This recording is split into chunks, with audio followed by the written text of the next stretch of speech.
Side neighborhood near golf links in Wilmot has been the recent target of vicious assaults. A group of teenager girls and boys are beating up people and then stealing from them.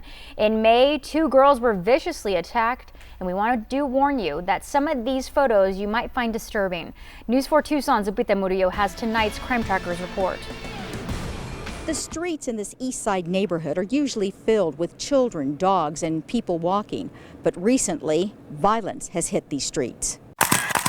May 29th by Wheeler Elementary near 22nd and Kolb is when 18-year-old Lauren Tibbetts and her friend 19-year-old Belle Coots say they were viciously attacked by 3 girls and 3 boys, all teenagers. It was around 9 p.m. and we were skating on our longboards to go meet my friend that works at the Fry's in the area. We were still skating past, and I heard them yell something. I wasn't really paying attention, and Lauren also did have her music on. Turned off my speaker so I could hear them better because they were saying, let us use your boards, and we were like, no. And these kids started following us. They got very aggressive very quickly.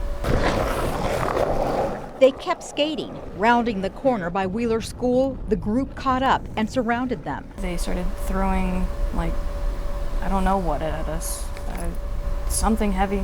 I heard it thud on the ground. It did miss us, but there was clear intent that it came ridiculously close to Lauren. It was this piece of concrete that landed on the sidewalk. They had already clocked me because I'm trans, but first it wasn't. I mean, it would not have been immediately obvious. At least I hope not. Belle says when she spoke, the group realized she was transgender. They were saying some very aggressive things, using words that I don't wish to repeat.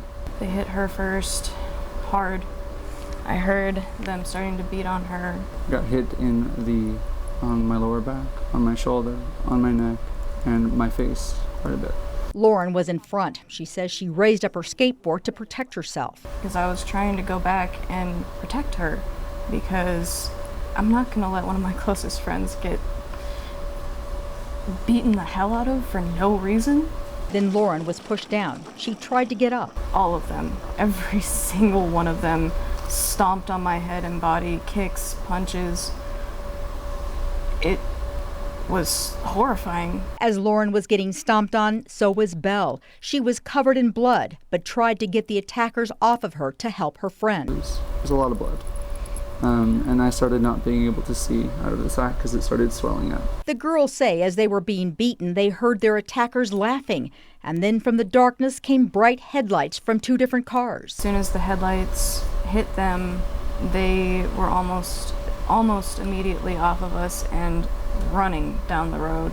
2 women came to the rescue just in time. I'm not going to sugarcoat it. They would not have stopped. We very, very easily could have been killed. Could have died. The women called 911 and helped the girls wipe the blood off of them. They don't know the names of their Good Samaritans, but they do want to say, thank you for not letting us die. They saved us. Bethany Walters lives less than 5 minutes away from where the girls were beaten. When she arrived, they were covered in blood. But what Walters remembers most, pain radiating from them through their eyes was so intense that it has affected me majorly.